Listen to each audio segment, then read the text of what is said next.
start recording. Right. Okay. All right. So we are recording this and we'll put it on the YouTube address that was there. And I think most of you found out about this because of the Plot Masterclass retreat that we're hosting, Sarah and Sam and I, in Umbria this July. So we're hoping that people will consider joining us or telling someone to do that. It's going to be all about plot.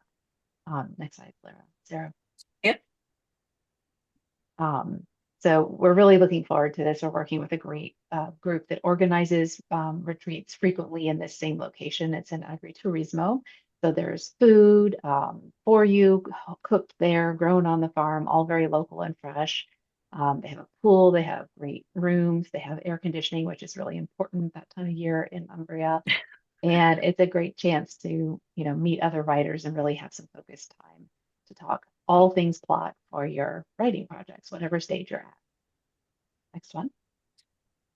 We've been posting information on Instagram and online with the schedule. So if you go to the link for the retreat, there is a very detailed schedule for every day of the retreat. And this is just a high level overview. So you can see we're really trying to work people through all the different elements of plot so you can then practice it on the last day and really pull together your next steps when you leave and head off on your own. Next slide. We have a little bio for each of us. So if you don't already know us, there's a lot of information on the website too. And Sam, of course, is associated with Thriller Fest. She's the executive director there, and she's an um, author accelerator book coach. And so you can learn more about her. Sarah and I both did our MFAs at Vermont. And Sarah's got Band Nerd coming out in April, and a second one coming out in 2026.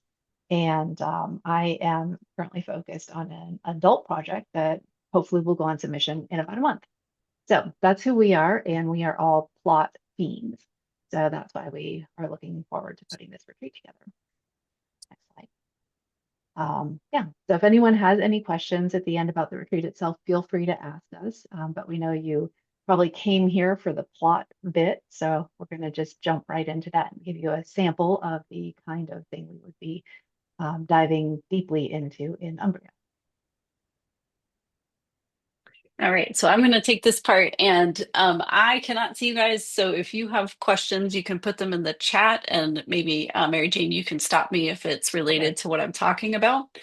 Um, and yeah, so we're going to talk about the intersection and importance of conflict and to plot today. And I said eek here because some of us are conflict averse anyway. I am not. I actually love. No, I'm just kidding. Um, but I said eek because I think as writers, it can be very difficult to hit the right amount of conflict when, especially if you are very new to writing. It's something that I see with my coaching clients is that there needs to be more conflict, and it's also sort of something that's hard to describe. And it's written about in many books for the craft books kind of thing that you see, but as you'll see in a minute, it can be a little bit hard to get on your own. So this is the reason we chose it for today. And so, what is conflict? So let's look at what some of the experts have said. So David McGinnis Gill says conflict is essential to a story. Good, good. We need that. Yes. The intersection of plot, setting, and characters conflict. This is from Sanderson's most recent. He's done some YouTube classes, and I was like, okay, well, this makes sense. It's all of it is conflict, okay. And a story without conflict is a story without much of anything happening in it. Okay, that's good to know from Alice LaPlante. And then we have conflict is story. And I'm like, okay, well, that's also helpful. So yeah, all of this, it doesn't really clear things up, right? Like for me, that just was sort of like, oh, there's so much. It's super important and you've got to have it. And without it, you don't have a story. So I decided that we would talk about what I think of. There's actually three types of conflict. And I did read Alice LaPlante goes into great detail about how she feels that the word conflict is actually the problem, that it connotates like violence and anger, and because a lot of books or stories do not lend themselves to that sort of definition. I think that we use conflict enough in our society that we can think of it in a lot of ways. But I do think that there's actually three types of conflict that most stories need, and therefore that is where a lot of the confusion comes from. So I'm going to start with, well, sorry, first, you should know there's external conflict, there's internal conflict, and then there's tension, which is actually scene level conflict. And I'm going to start with external conflict. And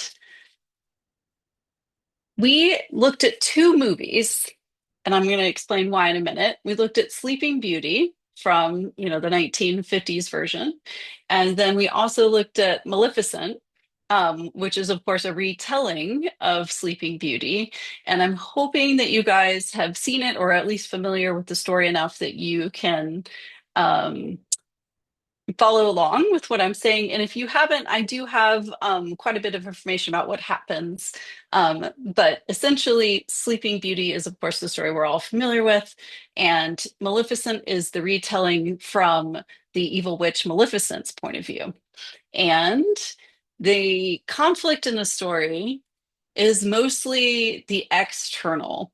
External conflict is between usually your main character and another character. Sometimes it's two forces, but it's a lot of what people think of when they say the plot of a book. They might tell you what happened. And so in Sleeping Beauty, the external conflict is what you would consider like what happens in the story, the plot of the story.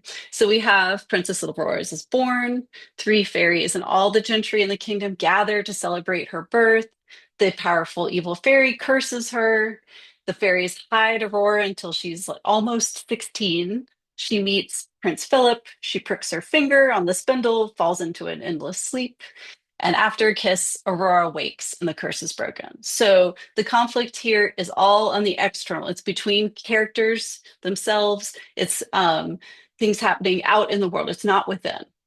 And so then I also want to talk about what is this external conflict in Maleficent.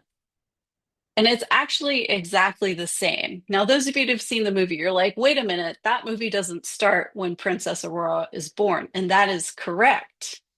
What we see in the beginning of the book is actually Maleficent's, like her origin story, right? And it's all her internal mode. It's giving us the background for the internal motivations that happens later. But the external conflict in Maleficent is the exact same story. Princess Aurora is born. It just so happens in this version, we know that this is the child of not just her ex-boyfriend, essentially, but a person who has done her a terrible, terrible injury. And then again, the three fairies and all of them gather to celebrate the birth. She curses Aurora. The fairies hide Aurora until she's almost 16. She meets Prince Philip. She pricks her finger. And then after a kiss, Aurora wakes and the curse is broken. So I'm going to pause here. Does anyone have questions about external conflict?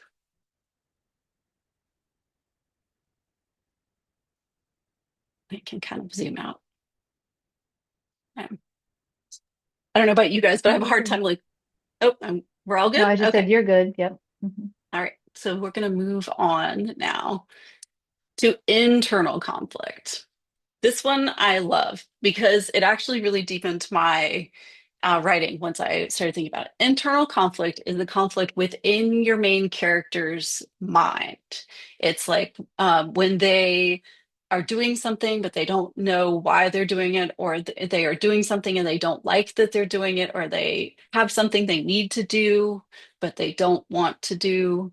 It really can deepen your story in a lot of ways. It's something that I think a lot of stories and movies could use. And one of those stories I will use as an example is Sleeping Beauty. Apparently, I did both at the same time. Okay, so in Sleeping Beauty, we're going to pretend we can't see Maleficent here. um, it's interesting. When I initially chose this, I was like, okay, Sleeping Beauty and Maleficent are essentially the same external story, except that Sleeping Beauty is the hero of Sleeping Beauty, and Maleficent is the hero of Maleficent. And I was like, then I watched it. Sleeping Beauty is not even the hero of Sleeping Beauty. She has no she has no agency. She's first a baby who is cursed. She has nothing there. Then she's raised, and then she meets a boy, and then she finds out that she's has to marry someone else. So she has like a tiny second of like conflict, right? And then she's asleep for the rest of the story until she wakes up and it's all been, oh, she gets to marry the boy she met. So I was amazed to learn that it's actually the three fairies who are the hero of Sleeping Beauty. And if you haven't seen this movie since you were a child, I really suggest going back to watch it because it's fascinating. The three fairies essentially cause what has happened to Aurora because Maleficent in Sleeping Beauty is mad because she was left out and the fairies are invited. So they then decide that they're going to raise her and keep her hidden from Maleficent. So this is their internal conflict.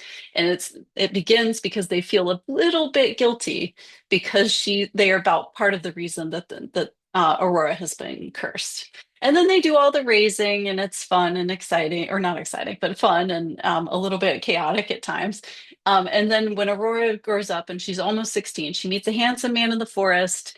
And then there's a little bit more internal conflict between the fairies because they have to reveal her true parentage and also that she's engaged to someone else already, which of course makes Aurora upset. And then the conflict here is that they feel bad about hiding her identity for all these years. And so it's extremely light, in my opinion, that there's just not much of an internal conflict with the fairies. There's almost none at all for Aurora. And so I'm going to pause. Are there any questions so far? All right. So now A we're going lot to of questions, Sarah, but I'll just say that that observation about how the fairies are actually the heroes of Sleeping Beauty. I remember you texted me that and I hadn't watched it yet. And I watched it that night and I was like, oh my God, you're totally right. And it is completely different than the story that, you just assume that Sleeping Beauty, Aurora is the hero. And it's just totally different. So, Yeah, I was amazed. They even go so far as to like when the prince needs to come, the prince doesn't have agency either. It's the yeah, fairies who are like dragging him along. I'm yeah. like, this is insane. Like, I honestly was really surprised at that the hero's journey was so closely adhered to, but with Hmm. fairies. So it's Yeah, really worth a rewatch if you're at all interested in plot. It's yep. so well Um, observed. Well done. Thanks. All right, so we have Maleficent is on the complete opposite, right? The whole beginning of the movie shows her like very detailed and terrible backstory. So after she suffers a horrific injury at the hands of King Stefan, Maleficent takes revenge by cursing his daughter. So we already have she does a terrible thing, and we don't know how she feels about it. She seems happy, right, at the beginning. But then the incompetence of the fairies who go to raise Aurora leads her to reluctantly take an active role in her care. She sends her, she has like a familiar kind of character, the Raven, who can turn to a person to help. And then she actually actively herself goes and helps to raise Aurora. And then Aurora's sweet nature deepens Maleficent's maternal feelings towards her. So you're starting to see some real conflict here in how Maleficent feels. And then Maleficent, towards the middle of the movie, she sees the error of her ways and she tries to remove the curse, but she is unable to. And then towards the end of the book, we see she gives up everything she can to save Aurora, giving up her plans for revenge. So there's real like almost distressing amounts of internal conflict with Maleficent. Not only does it make her a more like round character, like we can see her being much more like a person. Like, of course, we empathize with the terrible injury and that she wants to take revenge, but then we also see how sweet and wonderful Aurora is, and so we're like, well, gosh, you can't curse her now, and so the movie just does such a brilliant job of bringing that internal conflict out. And for me, Maleficent is, I mean, I know that we're looking at movies made like 60 years apart or something, but honestly, the storytelling Maleficent is so much better than Sleeping Beauty. And it's not just because of the age of the movie. I really think it's because of that internal conflict being so much deeper. It really makes you feel much more for the characters. And then our last bit, this is the part that I think is we do in a lot of ways without knowing that we're doing it. But and it's also, I think, what makes understanding conflict in a book's difficult. So the third one, I think, is tension. And this is something that happens on the scene level. And this is almost every scene in your book should have some level of tension happening, that they have some sort of goal that they're going for and something that is keeping them from getting that goal, or something that is making getting that goal difficult. And the reason is, if there's no tension at all in your scene, then it's very boring, right? It's like the regular life. No one is arguing, nothing, everything's just going on perfectly fine.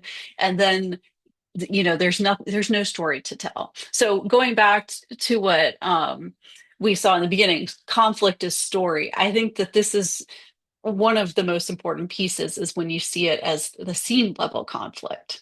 So you don't just need the big external conflict, right? Your character versus character, or even the internal conflict, which is like person with themselves. You also need this third type, the scene conflict, where literally the character is trying to get something that they want and they are having trouble doing it for some reason.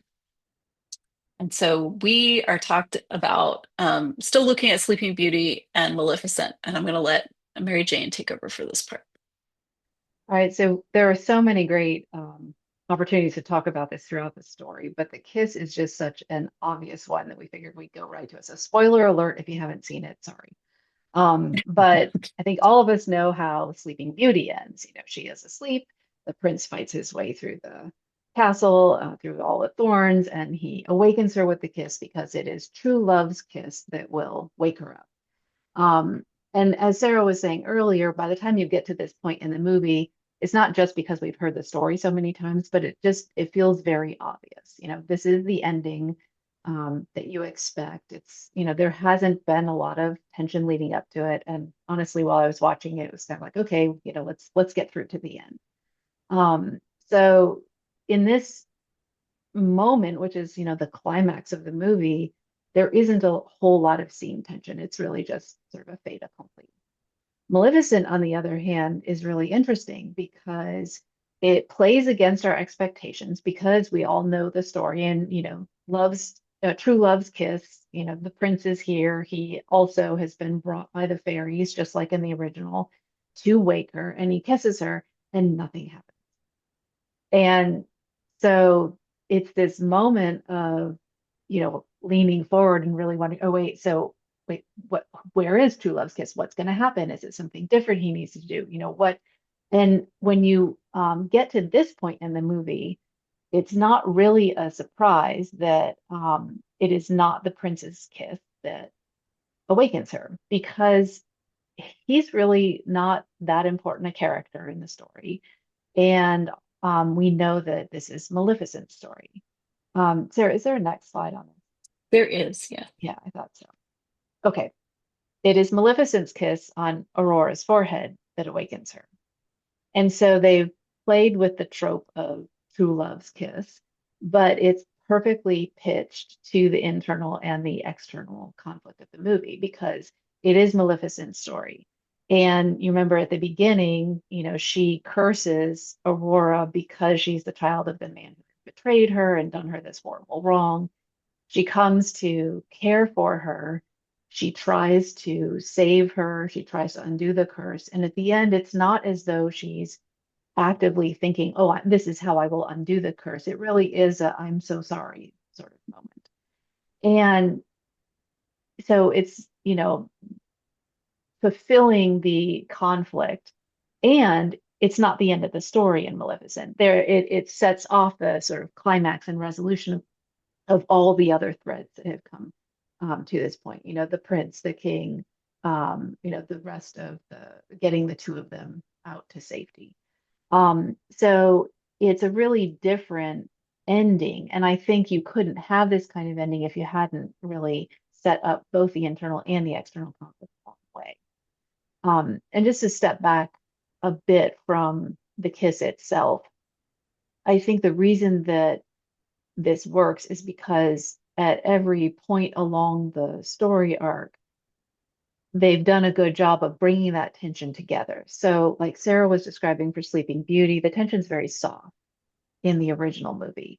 In Maleficent, because she has a backstory, we care more about what her interactions are like with Aurora. We're not really certain, are they going to be positive or negative?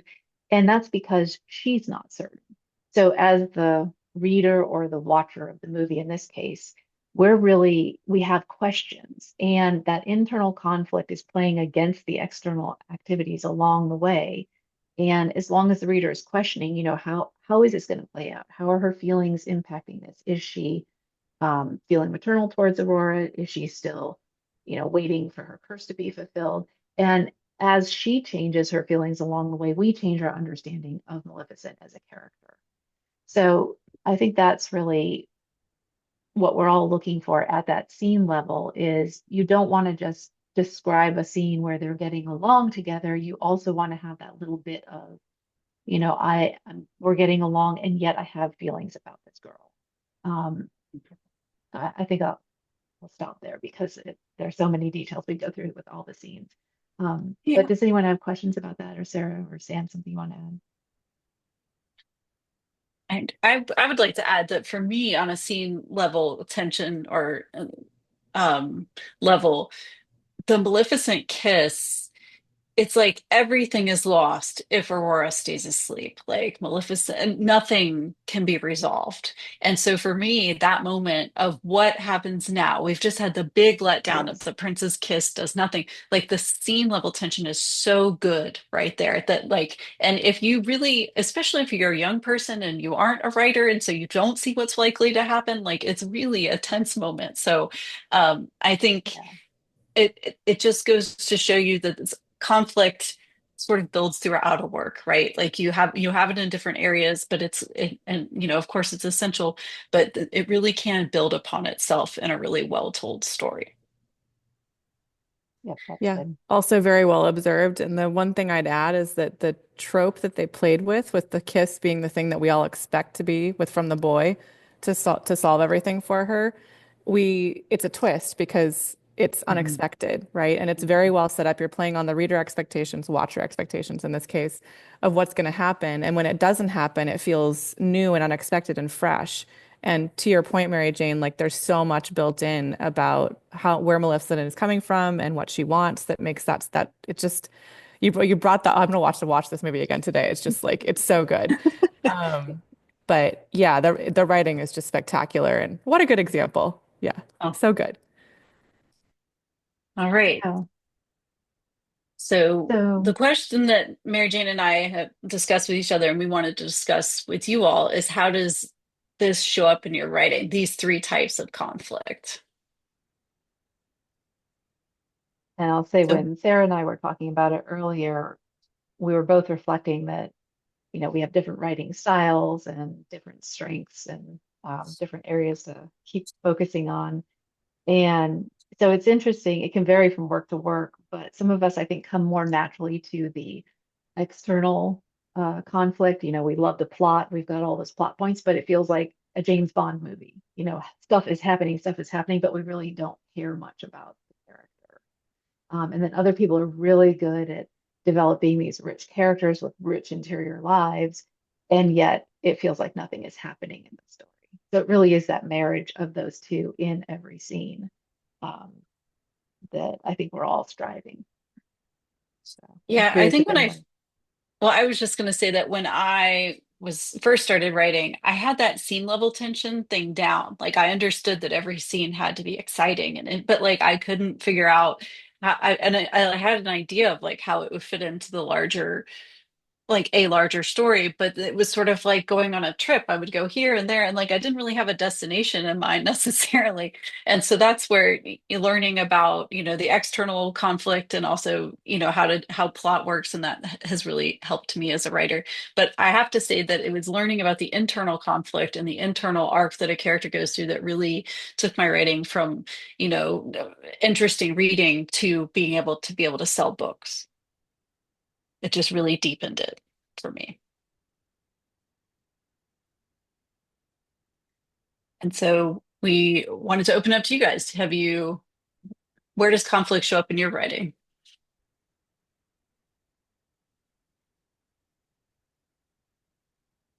I'm going to flip to where I can see you. There you are. Hi, everyone.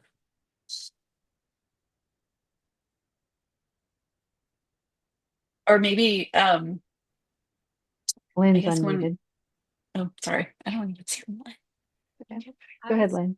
I was just gonna say that I struggle with I'm this weird hybrid where I have the rich interior lives of my characters who feel all these conflicting things, but in this one particular book, I'm struggling with getting it to the external conflict. So the external conflict is two girls in the 1980s, one white, one black, are trying to be friends, and there are bullies. They both have had bullies at prior schools, but the bullying that's happening to the girl who's black is different than the girl who's white.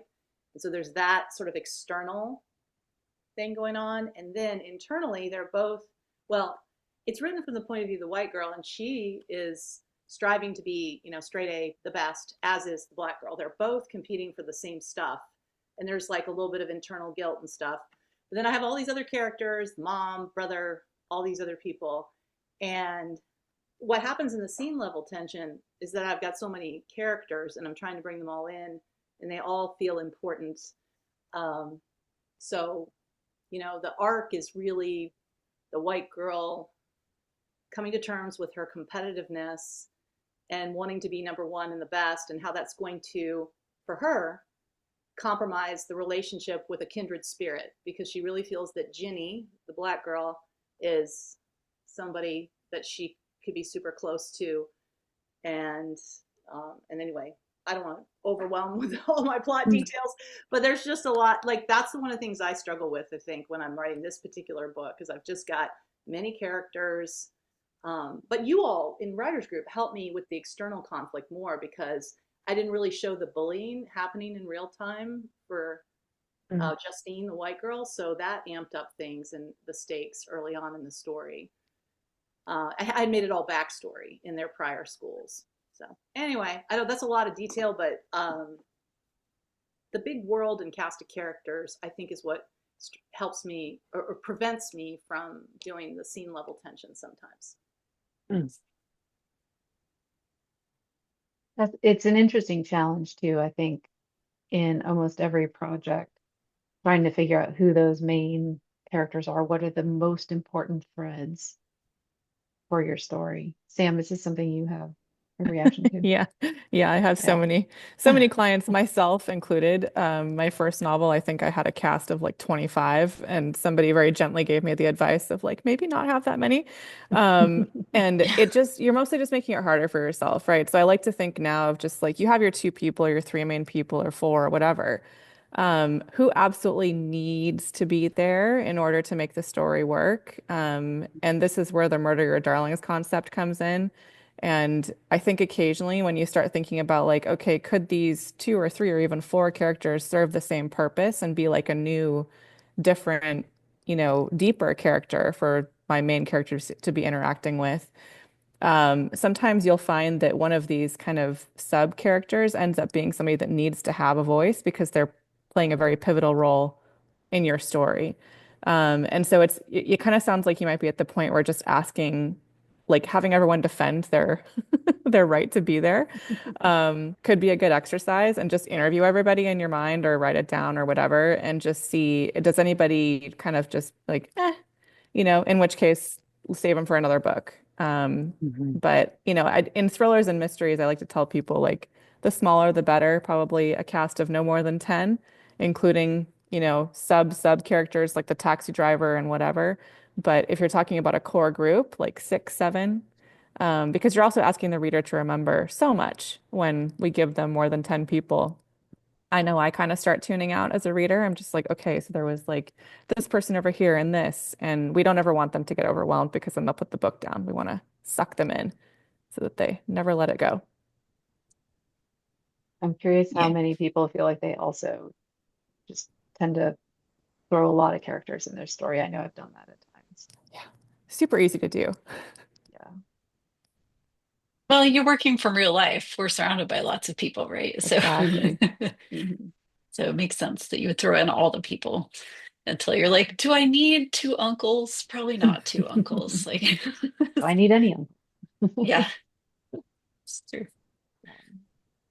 Cool. Was So there I'm anyone else? curious. Oh, So right now I'm taking a book and I'm trying to cut out 10% of it. Just it's a middle grade. I'm trying to shorten it, tighten it, all that stuff. And what I've been finding as I'm reading it is I'm cutting out some of like I have a lot of it. My character has more internal dialogue, and I feel like I'm nervous that I'm cutting too much of that out, but I'm like, do I need to say this again? Is there still enough tension without this line here?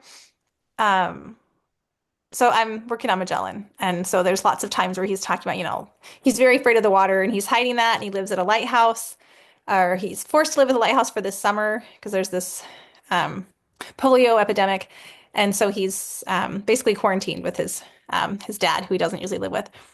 So there's anyway, so there's lots of different tensions, but I'm struggling to figure out like, oh, crud. It's easier for me to cut out his internal dialogue and where that balance is. Like, does that make sense? Can you speak to that?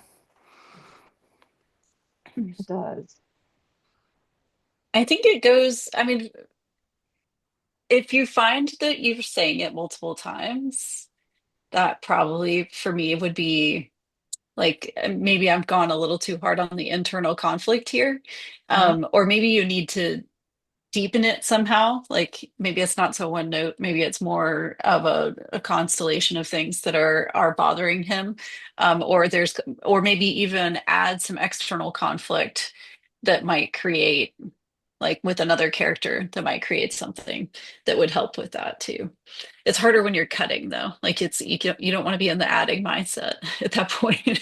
Yeah. I mean, I think just reflecting on the Maleficent story, something I would be looking for is the internal conflict changing at all, or is it one note? Mhm. Like in Maleficent, her internal conflict evolves as Aurora grows up and as she develops the maternal feelings for her, and as she decides she might want to undo the curse. So what she's feeling evolves, and I think that sometimes I know I've done this. I'll have just sort of a one layer internal conflict, and I'm trying to sustain it through the whole story, and you realize that gets kind of boring for the reader, and then the character feels sort of static. So that's one thing to check for. Mhm. Sam, do you have other? Yeah, I was very similar. Very well said, Mary Jane. I was just gonna say like the way that a character views their deep fear, their like worst case scenario thing, which you just said fear of water. Also want to read this book. It sounds great. But what exactly is the source of the fear of the water? Like the character might not know that at the beginning, but they might discover it by the end, which makes them facing it. You're nodding. Mhm. Excellent. Mhm. Makes it that much deeper for the reader, right? And so in that way, the view of the fear will change. And so if you think of it like a nugget and the way that they're viewing it as they move through the story is kind of three-dimensional when I'm doing this, that can also make it feel fresh. But I completely agree with Mary Jane. I've had the same thing where I'm like, this person is afraid of sharks or whatever, and like it just doesn't change and it gets really boring, right? And so Mhm. we need to have the view of the thing change, and that can often be enough to not have to repeat it so often. Middle grade, you do have to repeat a little bit more, but you can still trust your readers, right? So yeah, you'll Yeah. get there. 10% is hard. That's not like 40%. That's like just a little bit. Yeah. Yeah, thank you. No, I think I'm on the right track. So yeah, it's very helpful. Good. That's great. Great. Do we have other questions? Here we go. Anyone have questions about the retreat itself and the concept of hanging out with us in Italy for a week in July? Feels so self-explanatory.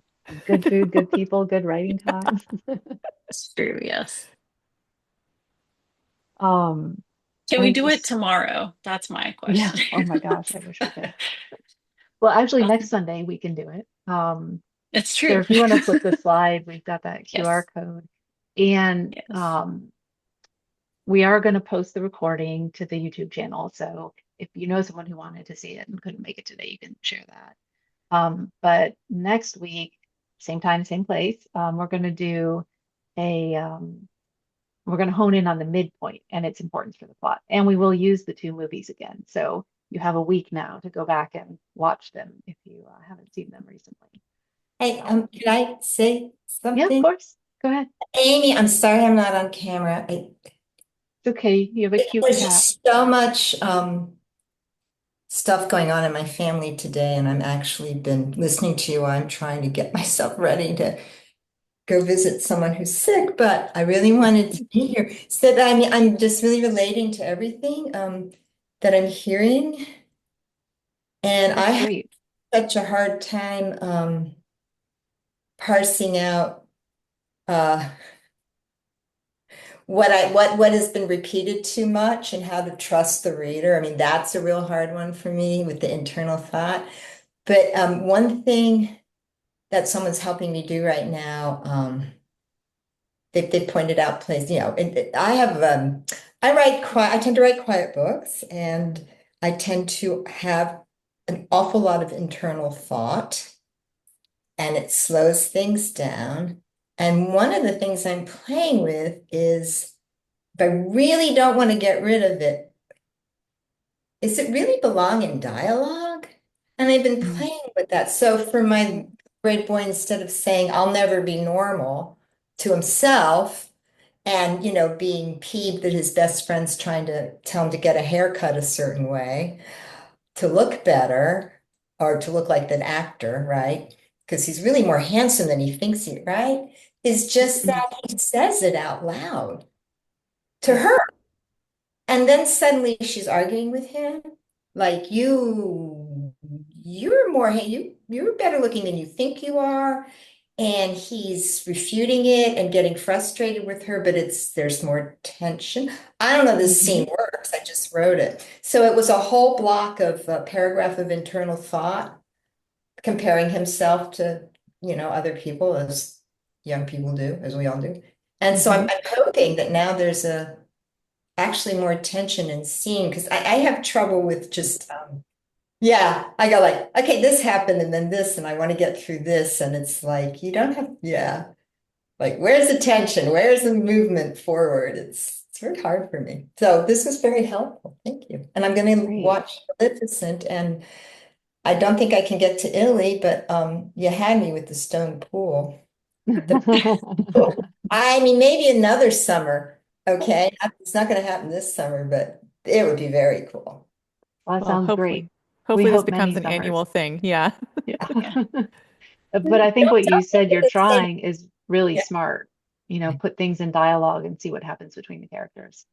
I was just going to say, don't make Italy the same week as my family retreat, my annual extended. We'll have to do a doodle poll for everybody. Yeah. I'm going to be quiet now. No, that's great. And if you're able to come next week, I think focusing on the midpoint is another really good way to start trying to figure out if you've got that external arc in your story. So, all right. Anyone else before we compile and post? No? All right. Well, thanks everyone for making time to be here. Yeah. Thanks, All you right. guys. Hope it was Thank helpful. This was you. fun. Great. Have a good day. Thank you. Good to see Thank you you. guys. Okay. Bye.